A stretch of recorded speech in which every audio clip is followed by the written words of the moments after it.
سب سے پہلے اللہ کی ماننا ہے، رسول صلی اللہ علیہ وسلم کی اطاعت کرنی ہے، اور پھر ہمارے اوپر جو بھی اللہ رسول کی بات کہنے والے کرنے والے اہل علم ہیں، جو ہمیں سیدھا راستہ بتا رہے ہیں، جو ہمیں ہماری آخرت کے بارے میں ہماری صحیح رہبری کر رہے ہیں، ہمارے دنیاوی امور میں ہمیں حضور صلی اللہ علیہ وسلم کی مبارک تعلیمات کی تعلیم دے رہے ہیں، ان کی اطاعت کی اگر نیت کر لیں گے تو پھر کوئی مسئلہ ہی نہیں ہے۔ حضور صلی اللہ علیہ وسلم کی بعثت سے پہلے، آپ کے دنیا میں آنے سے پہلے دنیا میں بہت سارے قسم کے خرافات تھے، بدعات تھے، جہالت تھی، کفر تھا، شرک تھا، اور دنیا میں فساد مچا ہوا تھا۔ حضور علیہ السلام دنیا میں تشریف لائے، اور آپ علیہ السلام نے دنیا کے انسانوں کو، مردوں کو، عورتوں کو اس فساد سے، اس جاہلیت سے، اس رسوم اور رواج کی پیروی سے نکال کر اسلام کا مبارک طریقہ عطا فرمایا ہے، جو ہمارے پاس بہت بڑی نعمت ہے، ایک ہیرا ہے ہمارے پاس، ایک مبارک طریقہ ہے، یہ بہت بڑی ہمارے پاس نعمت ہے۔ حق تو یہ تھا کہ ہم یہ نعمت دنیا کے انسانوں کو دیتے، جیسے صحابہ نے حضور صلی اللہ علیہ وسلم سے نعمت لی، دین کی نعمت، اور دین میں زندگی کے سارے شعبوں سے متعلق رہبری صحابہ نے حضور صلی اللہ علیہ وسلم سے لی، اور پھر دنیا میں جا کر دنیا کے انسانوں کو دی، ہاں عرب کو دی، پھر عجم کو دی، اور اس رہبری کی روشنی میں دنیا میں امن و امان قائم ہوا تھا۔ ہاں اس رہبری کی روشنی میں، جس میں زندگی کے سارے شعبوں سے متعلق زندگی گزارنے کا بہترین طریقہ حضرت محمد صلی اللہ علیہ وسلم نے دنیا کے انسانوں کو دیا۔ اللہ نے وہ چیز ہمیں گھر بیٹھے دی ہے، ماں کی گود میں اسلام ملا ہے، ماں کی گود میں اسلام ملا ہے۔ 5 سال کی عمر ہوئی تو مکتب مل گیا، جس میں جا کر ہم نے قرآن پڑھا۔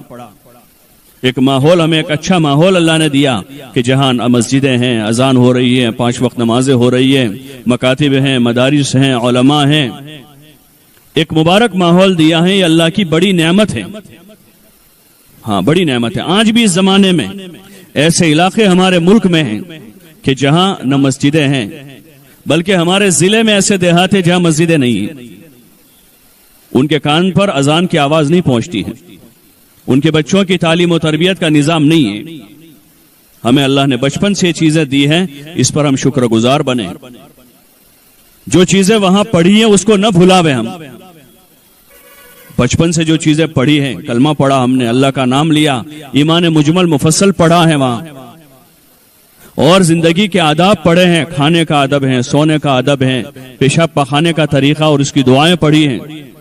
یہ مبارک وہ سبق تھے جو سبق اب ہمیں زندگی بھر دہرانے تھے، جو بچپن سے پڑھے تھے، اور اپنے گھر کے ماحول میں اس مطابق اپنی زندگی بنانی تھی۔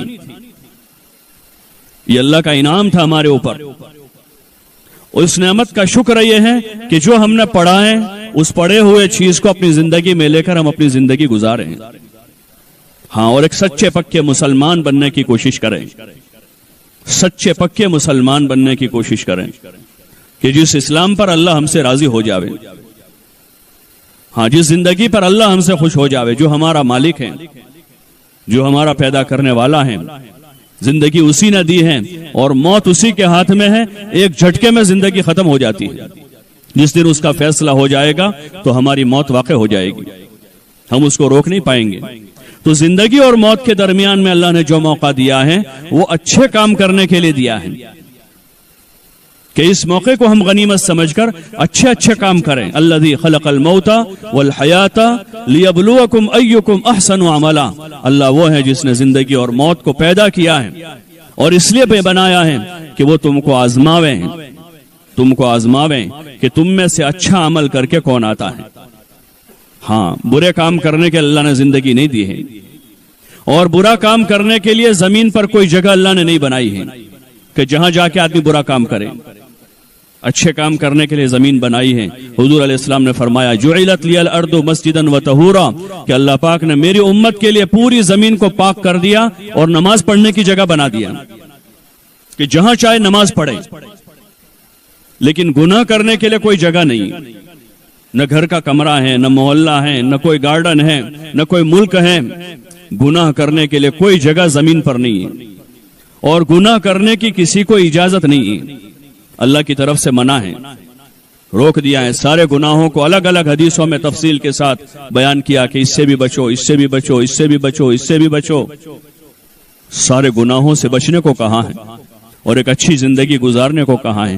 عقل مند انسانوں کی علامت یہ ہے، ہوشیار اور عقل مند لوگ وہ ہیں کیس، حدیث میں آتا الکیس من دان نفسہ وعمل لما بعد الموت۔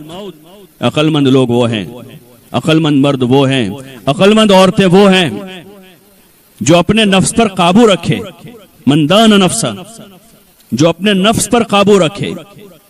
جتنے مسائل ہیں وہ سارے نفس کے ہی ہیں، جتنے گناہ ہیں وہ نفس کی ایجاد ہوتی ہیں، اور نفس جو ہے، نفس وہ چاہتیں خواہشیں پیدا کرنے کی ایک مشین ہے۔ نفس جو ہے نا، نفس وہ خواہشیں پیدا کرنے کی مشین ہے، خواہشیں پیدا ہی ہوتی رہتی ہے اس میں ہر وقت، اچھا کھانے کی، اچھا پہننے کی، گھومنے پھرنے کی، اور قسم قسم کے گناہ کرنے کی۔ جو اندر سے داعیہ بنتا ہے وہ نفس کا تقاضا ہوتا ہے، اندر کا وہ تقاضا ہوتا ہے۔ حدیث پاک میں حضور علیہ السلام نے کہا کہ اپنے نفس پر قابو رکھیں، اپنے نفس پر قابو رکھیں، وہی برباد کرے گا سب کو۔ نفس کی پیروی کرنے والے جہنم میں جائیں گے۔ اس لیے آپ علیہ الصلوۃ والسلام نے فرمایا کہ اپنے نفس پر قابو رکھیں، نفس کے غلام نہ بن جاویں۔ ہاں، چاہتے دنیا میں پوری کرنے کے واسطے نہیں ہیں، چاہتے جو ہیں چاہتے وہ پوری کرنے کے لیے نہیں ہے، بلکہ چاہتے ہیں ختم کرنے کے لیے، توڑنے کے لیے۔ حدیث پاک میں آتا ہے کہ لذتوں کو توڑنے والی چیز موت کو کثرت سے یاد کیا کرو۔ تو چاہتے پوری کرنے کے لیے نہیں ہے، بلکہ چاہتے توڑنے کے لیے، ختم کرنے کے لیے ہے، اور حکم پورا کرنے کے لیے ہے۔ اللہ کے حکم ہے نماز، روزہ، زکوٰۃ، حج، پردہ، طہارت، سچائی، امانت داری، دیانت داری، تقوی، زہد، جہد، اس کے درجات ہیں، لیکن یہ حکم ہے سارے اللہ کے، یہ حکم پورا کرنے کے لیے ہے۔ اور چاہتوں کو توڑنا ہے، چاہے کسی قسم کی چاہت۔ جو چاہتوں کو توڑیں گے وہ دنیا میں بھی امن سے، چین سے رہیں گے، خوش رہیں گے۔ اور جو چاہت کے بندے بنے کبھی خوش نہیں رہ سکتے۔ آج جو دنیا میں پریشانیاں اور شکایتوں کا دروازہ کھلا ہوا ہے، بچے ماں باپ سے روزانہ کہ مجھے یہ نہیں دلایا، مجھے وہ نہیں دلایا۔ کھانا کھانے کا مسئلہ نہیں، روزانہ کھانا ملتا ہے، لیکن روزانہ بچوں کی ضدیں کیا ہیں؟ مجھے وہ نہیں دیا، اس کو یہ دلایا، مجھے وہ نہیں پلایا، اس کو وہ پلایا، مجھے وہ نہیں کھلایا، اس کو وہ کھلایا۔ عورتوں کی شکایتیں گھروں میں ہیں روزانہ کہ مجھے یہ کپڑا نہیں ملا، مجھے ماں باپ سے وہاں شکایت ہے کہ مجھے یہ نہیں دیا تھا، مجھے یہ نہیں دیا تھا، مجھے یہ نہیں دیا، مجھے یہ نہیں دیا۔ شوہر کے گھر آئے تو وہاں یہ شکایت ہے کہ مجھے یہ نہیں مل رہا، مجھے وہ نہیں مل رہا، مجھے یہ نہیں مل رہا۔ یہ ساری چیزوں کو ہم دیکھتے ہیں کہ ساری خواہشیں ہیں، یہ ساری خواہشیں ہیں جس کے بارے میں کوئی مطمئن نہیں ہے۔ ہاں، اور یہ خواہشیں جو ہیں کبھی انسان کو اطمینان سے نہیں بیٹھنے دیتی۔ اس لیے عقل مندی یہ ہے، من دان نفسہ، اپنے نفس پر قابو کریں گے، آزاد نہیں ہو جائیں گے، بے باک نہیں ہو جائیں گے۔ ہمارے اوپر اللہ ہے، وہ ہمیں دیکھ رہا ہے۔